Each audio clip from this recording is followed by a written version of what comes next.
Hey, have you ever used LVM Snapshots in CentOS 9? No, I haven't. What are LVM snapshots? LVM snapshots are point-in-time copies of LVM volumes that only consume space when changes occur in the source logical volume. They can be a lifesaver in case of accidental file deletion. That sounds interesting. How do you create and manage LVM snapshots?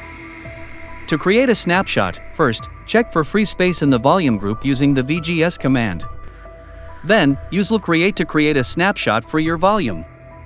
To remove a snapshot, use lvremove. What about extending the snapshot size? You can use lvextend to grow the snapshot size. And if you want to restore or merge a snapshot, use lvconvert merge after unmounting the file system. That's great to know. Are there any automatic extension or configuration options? Yes, you can tweak the lvm.conf file to enable automatic extension of snapshots. Just search for auto extend and change the values to your preference. Wow, I had no idea LVM snapshots were so useful. Thanks for the informative overview. You're welcome.